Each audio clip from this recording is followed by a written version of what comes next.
Hello, everyone. This is Will. This is Alex. Welcome back to another episode of They Mostly Come Out at Night. Ooh, mostly. Before we get into anything, we get into this beautiful fan-recommended film. There's something we gotta get out of the way. Jive turkeys. Yes. Go to all of our social medias, all of our YouTubes, podcast sites, anything you want. We're on everything. I am going to, kind of just quick housekeeping, I'm going to try posting more on our social medias to see if we can get some engagement. If you do like the posts or want to see what we're doing, you can go there. I posted tonight, so maybe some of you got notified of that. I don't know, but maybe even the person who requested. Yeah, I hope the film. So I want to post it before we do the reviews to get people excited, but last time I did that there was like little to no engagement, which is fine. I mean, it's not like a big deal. I'm not mad about it, obviously, but I just want to see if we can maybe get that going again, but we'll see. Anyway, so yeah, I'll start posting there more. That's our, Instagram, Facebook for boomers. And I'll even try posting on our X and our, I'm going to try and create a Threads as well. So X.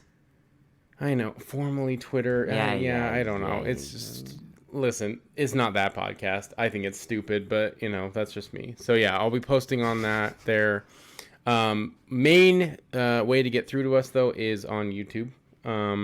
So watch them there, comment, and we will get to them. But you can comment anywhere, and we'll try and get to it. So, yeah, that's it. Please go like, comment, follow, subscribe, whatever you do. We really appreciate it. We appreciate you listening. And we hope that you become new fans if you're new here. So yeah. Anyway, on to the fan-recommended movie. We watched The Black Gestapo. That's the movie. Yes, that is the actual title. And yes, that is the actual poster that I posted on our social media. It's funny. In a way, it is very much what I expected. It is. It's pretty explanatory of what happens in the movie. And it is a repeat offender. Yeah, Lee Frost, our boy, policewoman fame. And the thing with two heads. Yes, the thing with two heads is absolutely mental. So this is, if you really think about it, Will, this is our degenerates' second foray into race relations, if you think about it. Well, again, like exploitation. It's his whole career is exploitation. Well, yeah. It's just Thing with Two Heads also had the because it was the white racist who gets his head put on the like the death row. Well, and in this one, spoiler alert, but like a black militant group becomes Nazis basically. Yeah. Well, like that's exactly what happened. Yeah. Well, essentially, that's like kind of not like exactly. They don't call themselves Nazis or anything. There's no swastikas, but they do like interject some like audio from like fucking Nazi rally or something like that. Like that was hilarious, dude. It's just reactionary bullshit. Like they were just trying to get rises out of people. Like that's just 100%. That's just this kind of movie. It's an exploitation movie. That's the whole point, right? It's not our first rodeo, so we know how this goes. But yeah, that's basically. The poster is exactly what happens. Yes. So, I thought it was gonna be I thought they weren't gonna go for that, but they did. So, because I didn't know what to expect, right? You don't know what to expect fully with that poster. With a title like that, and you're like, are they going to go that hard into it? And they do, but mostly, it's fine. Yeah. So this will be kind of a rambler. Mm-hmm. Because there's not like, it's not a hard plot to wrap your head around, but it is kind of a weird movie because things will just happen with no explanation, and then sort of get explained a few scenes later. Well, things just happen, and it feels like they happen without any sort of Well, there's no build up, there's no explanation of why it's happening. It just happens, and we're supposed to just take it at face value, not really knowing why the hell it's happening, but it is happening. Like, there's not even really that much of a reason for, the militant guy to be the way that he is. Not really. No, not really. There's no, But it happened. There's no lead up to that. We're just supposed to believe that he did it. That's it. Because, there's not, a point where... So, what happens is there's these two generals in this militant group. And it's like a kind of a peaceful militant group. They just have, peaceful protests. And there's no lead up to this guy being kind of aggressive or anything. Yeah, he just... But he, breaks away and creates basically the Black Gestapo thing. Yeah. So, he creates, a militant group that's super aggressive, does basically exactly what they were trying to... Stop. Because that's... look, if you've seen...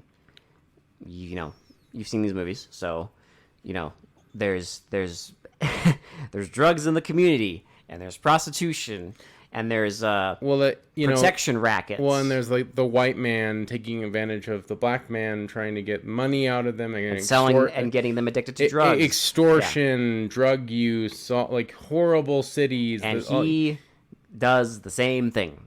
Yeah, so eventually he stops the white guys from doing it, but then becomes just as bad. And he's using that money and power that he's getting to basically make his army, whatever you want to call it, bigger and stronger and whatever. Yeah, so that's basically the setup of the whole movie, right? So we do get a couple scenes of the white man hustling and trying to get extort these we get people. Multiple scenes, excuse me, sir, of the same house with the same these lady. Store owners and everything is what I meant by these people. Oh, fuck the store owners. I was talking about the lady of the night. Well, so there's one lady of the night. Her credit name is just White Whore, which is incredible.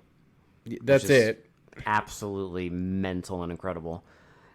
She shows up in 3 or 4 scenes, and each time it's just a door that they just open. There's no lock. You think a fucking place like that would have a lock on it, but apparently not. Well, yeah, they just walk in, they get the money from her. They just walk into every storefront and every business and everything like that. Store. They get all the money and of course you walk into a store. The store is supposed to be open. But the homes, but that's her house. The homes too, yeah. They just walk into the homes. It's because they also take advantage of the other guy by just walking into his house and beating him up. Oh, the guy with the TV? Yeah. Yeah, that's the first scene. They just break his TV, beat him up, and then leave. Yeah, these two fucking goons, and they work for this guy who he has a tiny dog. Well, and these people, they're all the white people trying to. They're like the mafia. Well, yeah, it's the mob, whatever. But they don't really explain who they are, right? These people are just Do you need it? No, I don't know. It's just the mob. They're bad. It's just a bunch of uncles. It's uncles in a room. And apparently one of them is the director, is Lee Frost. Apparently. Vincent. One of these guys is, Vincent. But the leader is a guy. He, wears a toupee. He's kind of a joke. He has a tiny dog. He's not at all meant to come off as intimidating. Not intimidating at all, but, at a certain point, basically what happens is they're taking so much advantage of this community. So the community starts to fight back. Do they? Well, no, they don't. The militants help them fight. Yeah. The militants fight back. Yeah, fight back against them. So I can't remember what the catalyst was. They were... Well, the first thing... It's the big thing was the main general, so the peaceful one, his girlfriend is a nurse. And she works to help the drug addicted in the community. That's right, yeah. And the two white dudes, they come and harass her at her work as she's leaving. As she's going home or whatever, yeah. And so they also beat up 2 of the militants, and they're basically saying they're going to come back for her. And then another day, they're at a bar trying to meet somebody, and that person's not there, but she's there, and she leaves. And then they... Well, no, remember they're trying to... So the main mob guy wants them to, like, shake down someone at, like... You say this like it matters. I know, but, like, this doesn't matter. That's why they're at the bar, because they're trying to meet a pimp, you know why? They see the girl... Yeah, they give up. Yeah. Fuck the pimp. They want that ass, so they follow her out, and then she's with someone. They beat him up in the darkest scene ever. And then they kidnap her. Where you can't see anything, and then they kidnap her, and they assault her, and they sexually assault her. Yeah, I was gonna say presumably rape her, and then there's a part where the militants come to her house, and she's got like a black eye, and they're like, "Who did this?" He's like, "Who did it?"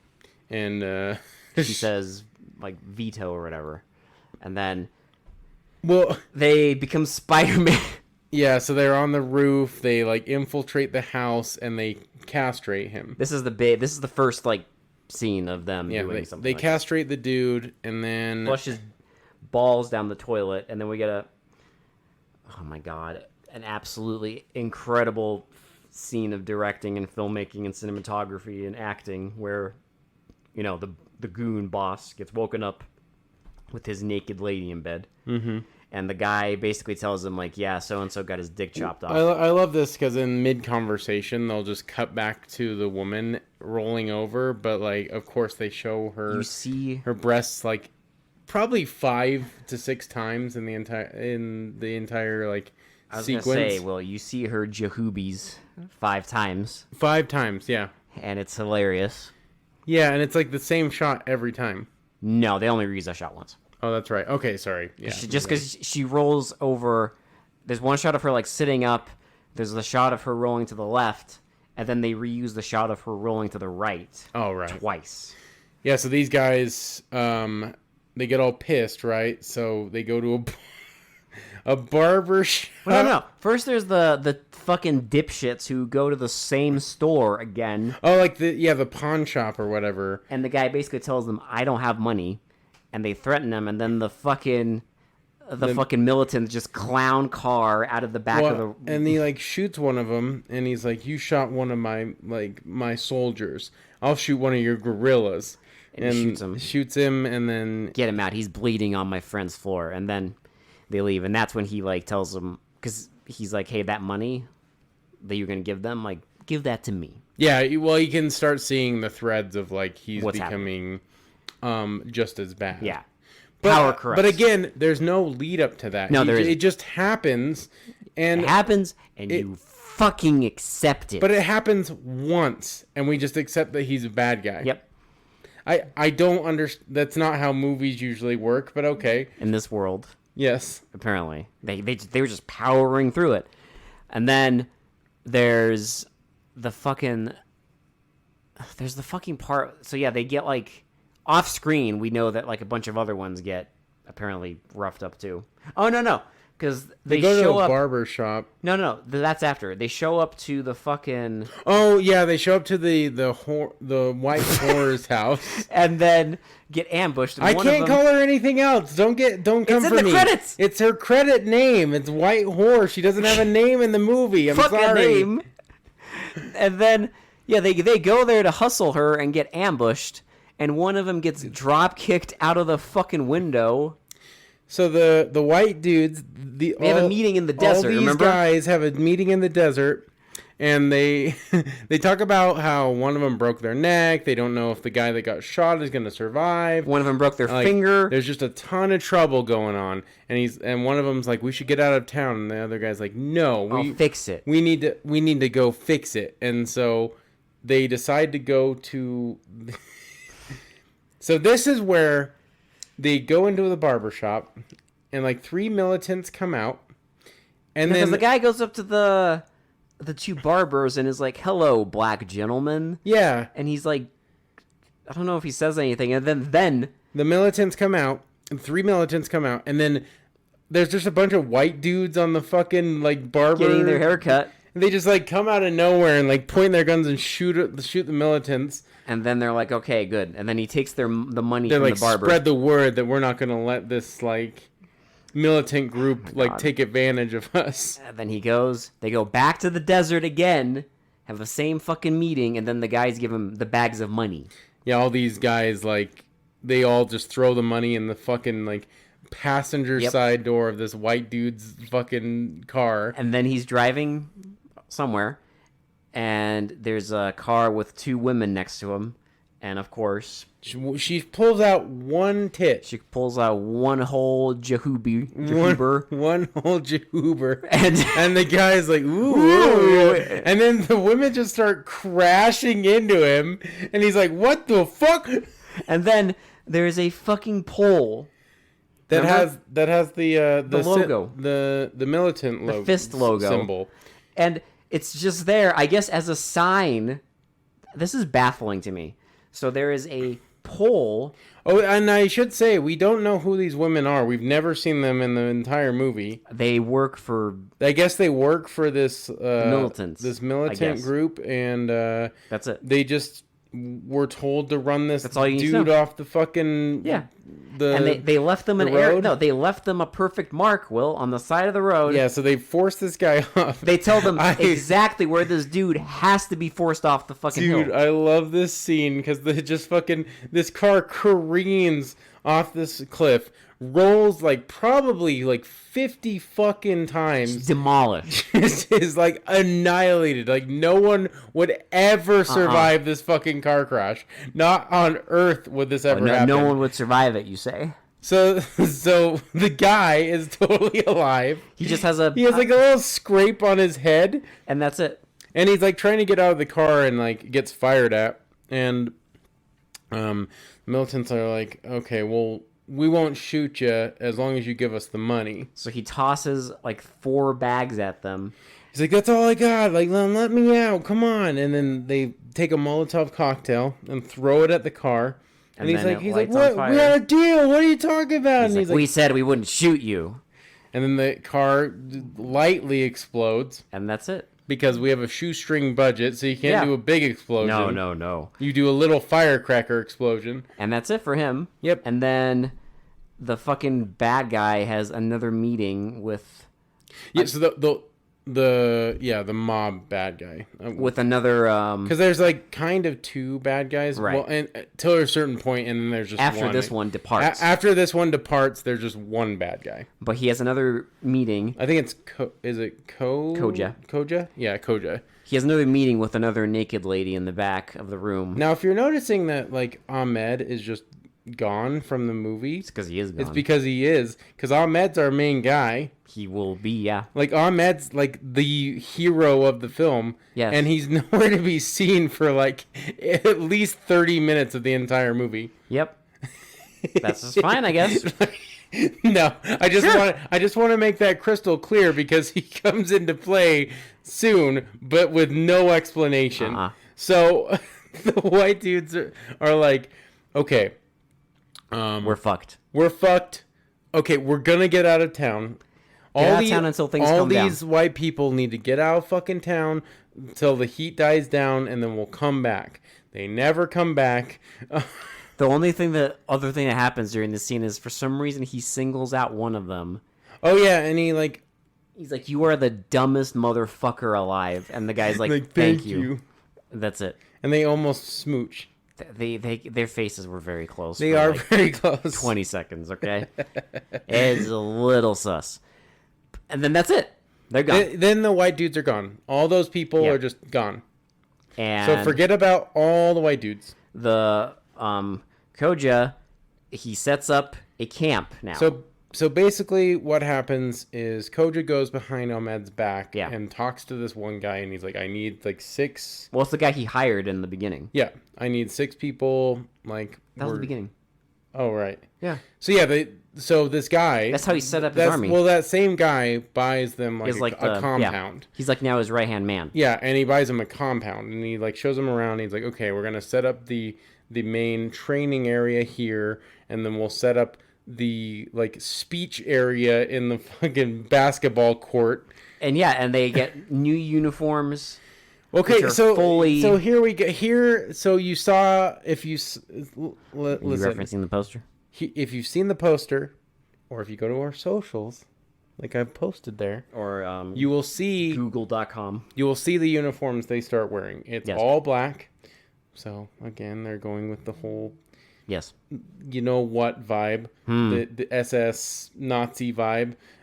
So they dress them all black. They have like the military caps with the skulls on them, and the eagle like with the fucking symbol, and it's just full blown like they start raising their fists like a fucking, you know, the salute. They do the salute, but it's like closed fist. But it's not a closed like fist. It's not an open palm, but like. But they also. This is also where we get the like the audio of the fucking Nazi rally. Bold. But yeah, this is so now they're like a full blown militant separatist, whatever you want to call it, army. Well, just very aggressive and everything. We'll come to find out. Yeah. But you don't get to see any of it. No. You just get told that they're doing bad stuff. Well, you get told because you find out later that, you know, well, we kind of saw some of it, but that they are dealing drugs. Most of the really fucked up shit you don't get to see. Because again, shoestring budget, they're not going to show you a bunch of scenes of them fucking a city up. No, you just get to hear it about them selling drugs, and you know, now they're peddling prostitution, and now they're doing everything bad. So again, we come full circle. They're doing exactly what they were trying to stop. Yeah, because they want money. So now, all of a sudden, Ahmed is talking to his girlfriend in the hospital. Oh my god, this fucking scene. So he goes up and he's like, "What are you doing? When do you get off of work?" And she's like, "You're not gonna like have to protect me. Like I can walk home by myself." She's like, "What are you telling me you're gonna walk me home?" And he's like, "Yeah." She's like, "We haven't been alone for 3 weeks," and he's like, "That tonight's the night." Tonight's the night, and she goes wide-eyed, and then we literally like see them having sex. Cut to sex. I'm not even kidding. Her eyes go wide, and it immediately cuts to them naked on the bed. It was honestly one of the greatest edits I've ever seen in a movie. It is so quick and jarring. You get like whiplash, and it's hilarious. I thought they were just having. It's not like, you know, like some movies have like the lead up where they're like kissing and they undress and then they get into bed. That. No, they're already fully into it. They're fully undressed and everything. Oh my god! So they're done. Yeah, they start talking. So no, he falls asleep, and she gets a phone call. That's what wakes her up. Yeah, and the phone starts ringing, so she picks it up, and I love, dude, these edits are so good because she picks up the phone, and it's just the doctor, and he's like all calm, while the room is a fucking annihilated. Yeah, and it's like the hospital, and he's like, some kids bombed the hospital, but I'm okay. But there's minimal damage to the patients. And basically, it's them. It's the militant group. It's the aggressive militant group, and she thinks that Ahmed, because he's the leader. She thinks that he is part of it because he's the leader. Again, we have no context of where the fuck he's been the entire time. So she like wakes him up and basically tells him to get the fuck out. And he's like, "What's going on? Like, I don't." And she's like, "You guys are just as bad. You're pushing dope and all this." He's like, "Wait a minute." Like, he's like, I didn't know any of this was going on. I'll get to the bottom of this. So he goes to investigate it and gets attacked by reporters. Yeah, This is like, it's like an exposition dump via like. Are you aware that your grant from the state of California has been like, torn away or whatever? Are you aware that this new group is pushing drugs and selling prostitutes and doing all this horrific shit? Are you aware? Black Dynamite, I sell drugs to the community. Black Dynamite. You got my shit? I need my fix and I need it now. These kids are orphans, and orphans don't have parents. That's all I can fucking... Oh my god. There's so many chunks of this movie where I kept thinking of all that fucking shit. I know, it was hilarious. But... So he's like, I'm sure we'll figure it out. We'll get to the bottom of this. And he has a few guys on his side, basically. Yeah. So now we get to a random fucking scene where one of the guys from the militant group is talking to a pimp in the bar. No! Oh, no. Bro! How are you forgetting it? He goes to the fucking compound. Oh shit, yeah. Yeah, because he goes there and sees, this is his first talk with Koja. He sees the fucking dude with the fucking dipshit on the Gatling gun that never gets used, and he's like, let me in. He's like, I want to talk to Koja. I'm the leader, and he's like, he tells him. They open it up, and they go in there. They go in, and he's like, look at all this. Like, look what I've done. He's like, you can join in, but we have like already a general and all that stuff. And he's like, what the hell are you doing? Like you're selling drugs, doing all this. And he's like, listen, you got to leave. I'm going to give you enough money for food. You can do your like thing with the hospital. And you can do your good thing and give money to the poor. But I have bigger ambitions. Yeah. And he's like, I don't need your money. That's not the way I don't need your dirty I'm going to do things, basically. And so he leaves all angry. And then his right-hand man is like, he's trouble. Like, we'll handle it. Then he has a fucking meeting with some fucking dipshit in a bar. He has a meeting out of nowhere. One of the bad guys has a meeting with a pimp at a bar. The right-hand man. Yeah, the right-hand man has a meeting with a pimp at a bar. They talk about some briefcases that we have no idea. Bro, they talking fucking riddles. Yeah. It's like a goddamn spy movie. Like, they just talk. We have no idea code. what the fuck they're talking about until the next scene. Well, the dude's like the pimp's like going to a van, and he gets jumped by two guys in the old uniforms. Yeah, And they take his briefcase, and then the fucking right-hand man, he puts his he puts his briefcase in a trunk. Yes. And then he goes to he sees the fucking guys running away. Yeah, so he puts this in the trunk, and then he goes to check on the pimp. And while these other militants come back and open the trunk and steal the briefcase, and he comes back empty-handed, and he's like, "Fuck." So it's later revealed in I think the next scene that it was the dope and money for the dope. Don't forget, Will, we get another very riveting scene of the white whore. Yeah, where they come there and it's just she's sick because she's having withdrawals. Well, yeah, and they tease her with some drugs, and then tell her to work, and they presumably put her to work right there. Because it just shows a guy starting to unzip his pants, and it cuts to the next scene. Incredible film.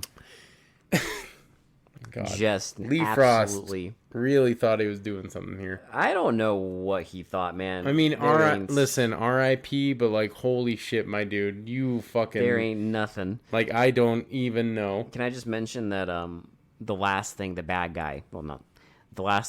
old mob boss bad guy said before he dipped from the movie was, maybe I can still get hard. Oh, yeah. That's it. Because he looks at his girlfriend or wife or whatever and is, maybe I could still get hard.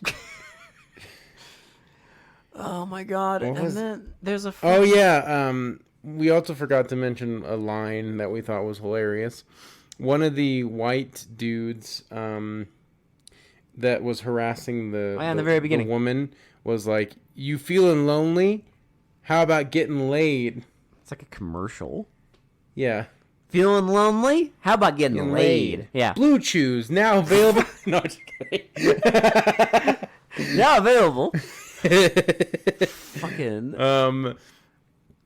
So now Ahmed is like, okay, this shit's sorry, no, because those two dudes the two militant dudes that stole the briefcases, they have to pay for what they did basically. So. Because don't they get attacked? No. I thought they died.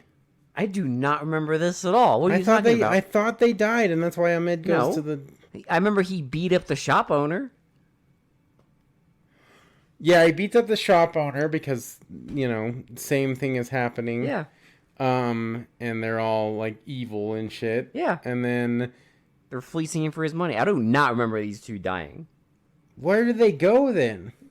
Away. I thought they died, but maybe I'm wrong. No, all I remember is he like there's a scene where I thought he's they like, get like shot. I do not remember any of like what in you're a talking car about. or something. None of I don't know. Like happens. I'll have to rewatch that scene because I swear to God they die or something. But let's just move on because I'm not going to remember it. But That did not happen. No, there's a part where Ahmed's like leaving, and his girlfriend's like, "Are you just doing it alone?" And he says, "Yes, I have to do it alone." Yeah, so he takes his fucking like attaché bag of goodies, punching bag of goodies, and goes to the camp, and he fucking he opens the bag, and he has a hook with a rope attached. He throws it over a tree, and then he attaches the bag to it. He climbs up the tree, whisks the bag up, and then the fucking bad guys are doing their best Metal Gear Solid guards impression, where they just walk in the same pattern back and forth. Yes, they're like NPCs, just and fucking... one of them's walking, and he did something you do in a video game. Supply drop. He drops the fucking bag on the dude and knocks him the fuck out. I love how it just supplies, motherfucker. It just hits him like a fucking sack of potatoes, and he just goes down.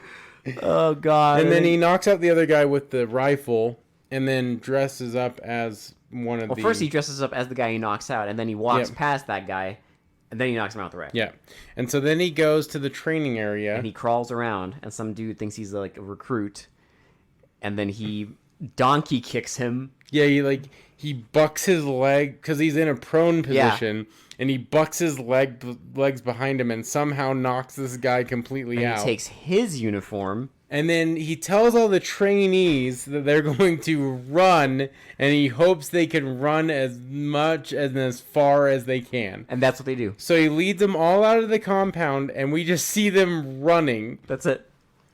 And then he sets up... That scene was actually pretty... I don't know. I liked that a lot. That was fucking hilarious. It was really funny. Well, I swear, when he started giving his speech to them, I swear to God, I thought he was going to make them, like, go and shoot at people. I thought he was going to either do that or make them fight each other. Yeah.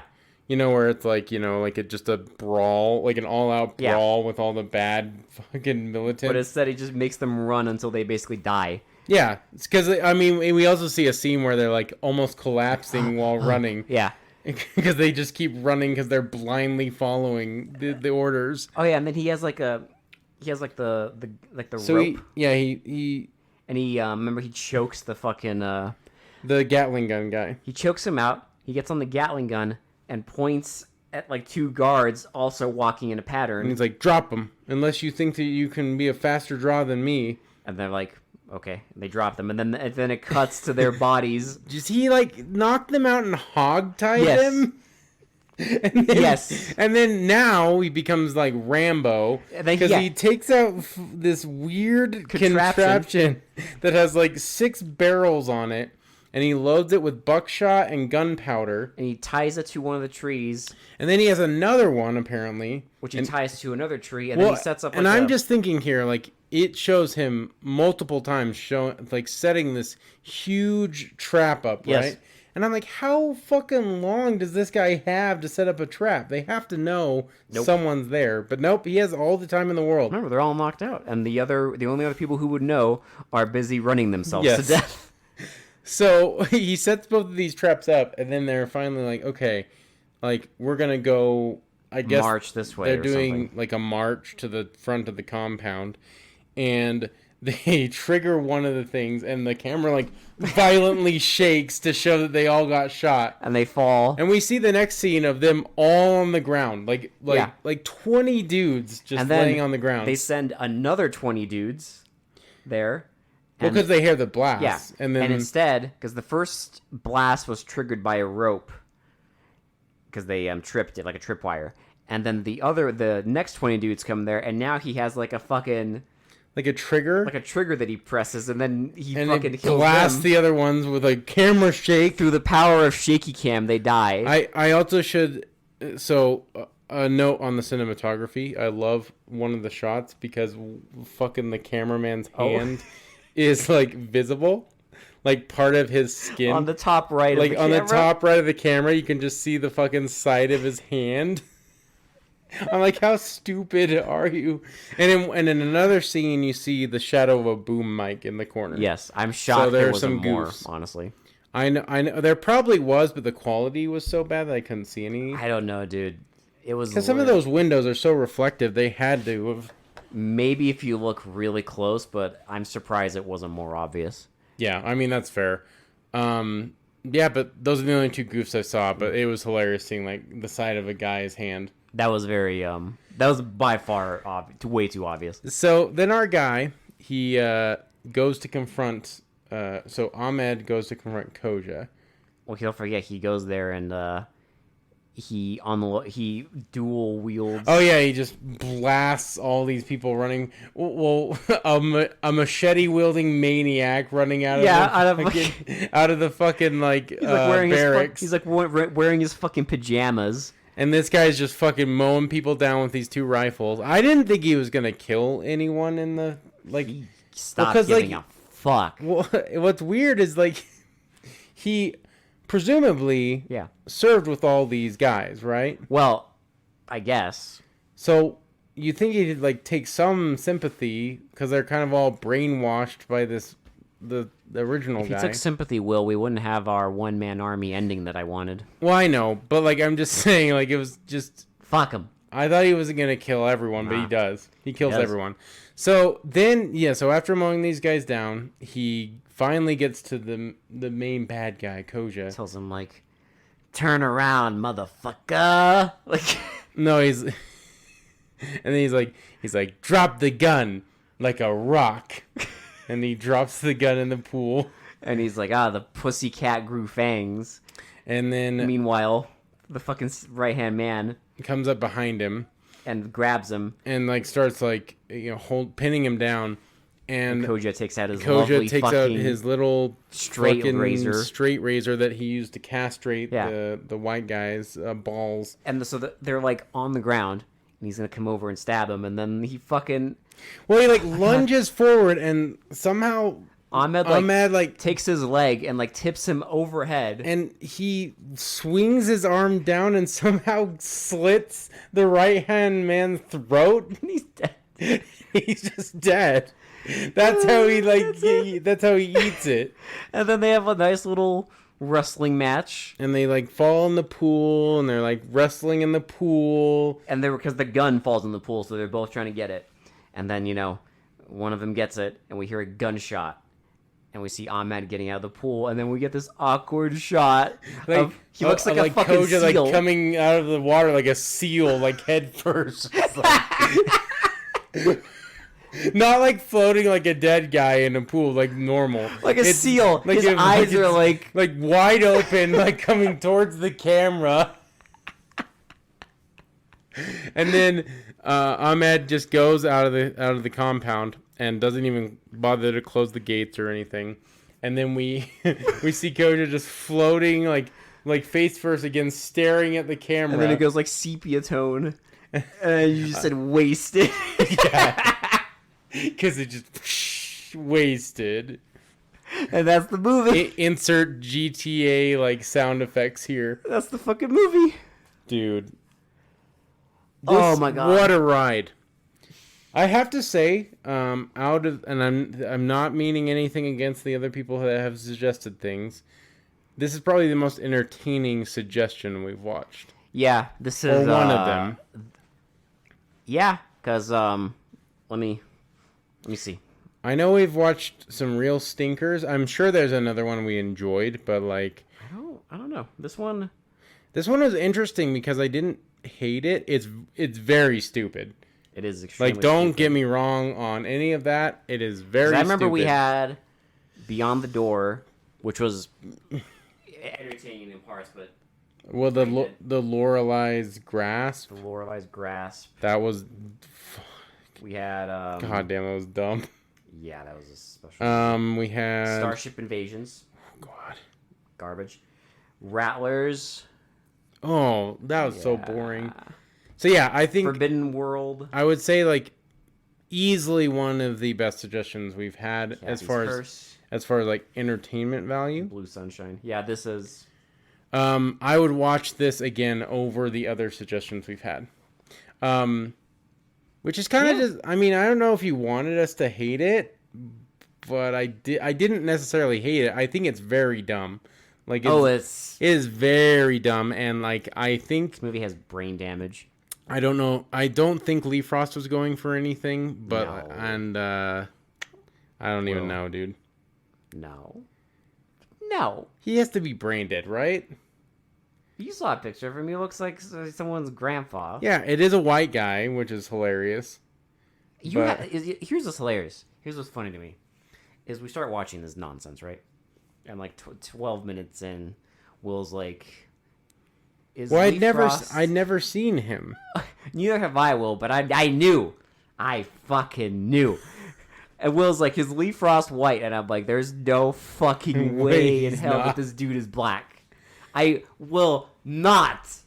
If he was black, Will, I would have had a fucking heart attack right here. Okay? Yeah. No, he is a grandpa. He is a white grandpa, yes. And I think that's adorable.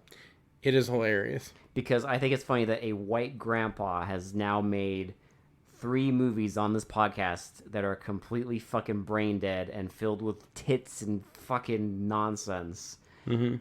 But I will say, he's had 3 movies. I'm not keeping track of our other directors, but I mean, I can just think off the top of my head of like Al Adamson, who's appeared multiple times and who also loves boobers. He loves his boobers. Al Adamson loves Jahoobies. That's the only commonality with his fucking movies. He can't stick to genres, but he loves his fucking zonkers, okay?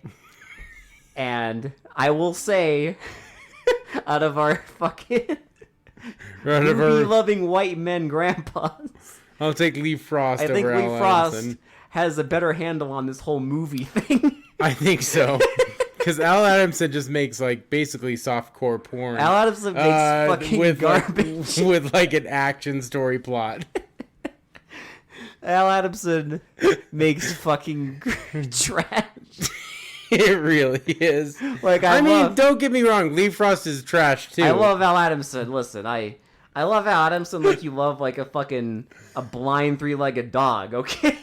Yeah, it's like... He's useless, but... Oh, my God. I love him. Yeah, you just want to love him. It's fine.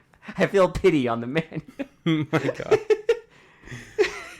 Oh, it's so true. Lee Frost, he's also useless, but at least he seems to have a better handle on this garbage. I guess I think that's. Here's what I'll say. I know, watching his movies, it's a bit of a stretch, but I get what you're saying. Here's what I'll say. Because we did enjoy this garbage pile, okay?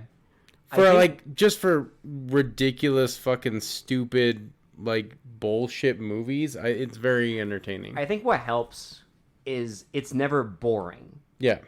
There's always something going on. It's always, there's a nonsense action scene. There's a nonsense, like, shakedown. There's nonsense nudity. Or there's some insane line of dialogue. Like, it's never... Yeah. Like, if you think about this movie, there's barely any scenes where it's just, like, boring nonsense.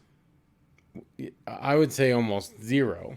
Which is weird to think. Because there's always something going on the screen. Someone's getting hustled, like sex scenes, boobers, just whatever. Someone's going to get fucking shot. It's just always something going on. Yeah. And there's always something for you to, like, kind of be entertained by. I would stop there because it's very stupid. No, this is nonsense. Yeah, garbage. it's very nonsensical garbage. I think any normal person in society might stop it after a few minutes, but then they wouldn't enjoy it. That's your prerogative. Yeah. I mean, it's not like our other movies where you turn it off immediately. Like, even if I was watching it again, I'd probably sit down and watch this whole movie. I would watch it just because it is entertaining garbage. Yeah. Although it is like Swiss cheese with the plot holes. I mean, does it matter? No, I was going to say, that's really nitpicky, though, because it's very entertaining. The plot is so simple. Yeah. It doesn't... But, so that's the Black Gestapo. The Black Gestapo. And let's do shitty to pretty. Let's rate this mother. This jive turkey. you know, I don't know. I don't know if I'm grading on a deep curve here, but we always say it's entertainment. Yeah. And I mean, this movie, there was moments that we were busting fucking guts. Yeah. Like, I'm gonna say a 7. Wow. I'm gonna give a higher score actually. All right. I'm gonna give it an 8. Good. Yeah, because I actually like. It was very brain dead, but it was in the best. Listen, it just tickled. It does. The lizard brain, and just it tickles. It's just entertaining. It's just like an hour and 20 minutes. You don't even notice it because you're just. You really don't. It's just a fun, stupid Before movie. we fucking knew it, the dude was storming a one-man army, a compound, and I was like, wait. The only time I felt the runtime was because we watched it on fucking Plex, and there was commercials like at the most random fucking times, and it kind of took me out of the movie. Which is the other thing. So, yeah. But I'm sure if I watched the movie just front to back with no ads, it would have been fine. Yeah. It would have been fine. Because it's only, like hour 25 minutes. Yeah. It's not, it's not going to waste and it doesn't waste your time. Yeah. It's entertaining from front to back. Yeah, no, this is entertaining. Like I said, there is... Like, camera work's good. I think the actors are sincere enough where it just adds to the ridiculousness of it. There's no... Because they take their roles very seriously. There's no, like, hee-haw bullshit role, right? I was going to say, there's no wooden acting in this. Well, and there's no, like way too over the top for the plot acting either. Where it's like, it's like a jokey character. Which I'm glad, because... Yeah. I mean, there's parts of this that come so close to, like... But they all play their roles, like, pretty straight. Yeah. And so, like, that adds to the entertainment value because they're all taking it very seriously, and it's such a stupid, like... Yeah. Like, shit going on. Yeah, they never embrace any hee-haw shit, which really helps, because this comes so fucking close. Well, they could have, and it does come close, but they never quite... breached that threshold, which is good. That's why I liked it, and like the acting was good. Camera works basic but serviceable. I will say Lee Frost loves his. He is very guerrilla in his filmmaking. He loves his fucking like upward Dutch angles. He loves handheld shots. This whole fucking movie, he loves like just holding the camera. This is one of those movies that as soon as the movie starts, from the first shot, you're just like. Oh. You're like, oh, this is Lee Frost. Okay. Well, it's not just that. It's just like, it looks... Because I remember Policewomen looked like a movie. It looked like a movie. And then this, it's like they like... It's like Policewomen, they gave him like $1 million, and then this came along, and they're like, you get $100 and some cocaine. But I will say the set pieces are very generic. Like each house looks exactly the same, and it's just filmed meh. I'm glad. But it's fine. It's a dumb, stupid, fun movie. That's all you need to know. You can watch it on Plex, Tubi. There is a Blu-ray of it apparently. Imagine. We did not watch the Blu-ray version. But I'm sure it looks great. I don't know who restored it. I have no idea what company did that. The thought of that is absolutely. I don't know if my caveman brain is capable of processing. That's absolute lunacy that someone was like, let's restore Black Gestapo. Because they can get sales. Someone will see this and be like, I mean, I guess it could have a cult following that I'm not aware of. My lizard brain isn't capable of understanding the thought of this movie in HD. I'm kind of curious now, though. Because it looks like... I said at one point, this looks like an amateur porno. It really is filmed like that. And boy... that is absolutely 100% true, the entire movie. Our man, Lee Frost, really fancies himself as a new Kurosawa. Because there are so many scenes where he jam-packs these fucking frames with just... boatloads of people. He loves a full frame. There's a hilarious... there's that scene where the dude's getting castrated. It's like a tiny bathroom, and they jam 10 people in it. They shoved 3 dudes in the one fucking tiny bathtub. They had no room. They had to stand in the tub. Yeah. But the cameraman is you can tell he's standing on the sink. Like a counter or something, and holding the camera up and desperately trying to film like 10 people in this tiny ass bathroom while like making sure that like he's not, you don't see like his fucking feet. So I can appreciate it for that because holy shit, there's lots to look at in every frame. Yeah. Oh yeah, I was gonna make a joke. I'll resist. But Lee Frost definitely thought there was a lot to look at in every scene. Yes. But yeah, so like if you want to go watch it, it is free on those platforms. Mm-hmm. You will have to watch ads. So do with that what you will. Yeah. Just keep that in mind. Mm-hmm. Plex, Tubi, and what was Fandor. Fandor. If you have a subscription. If you have the subscription to Fandor, though, you're in luck because you don't have to watch the ads. Yeah, I think and it actually might be the HD version. I don't know, but this is maybe entirely possible. So because we didn't watch that version, so we don't know. Yeah, but yeah, go enjoy Black Gestapo by a white uncle. And have a good time with it, okay? For They Mostly Come Out at Night, this has been Will. This has been Alex. We'll talk to you all later. Oh, God. I'm gonna go kill myself. Same. Enjoy the Black Gestapo by a white uncle.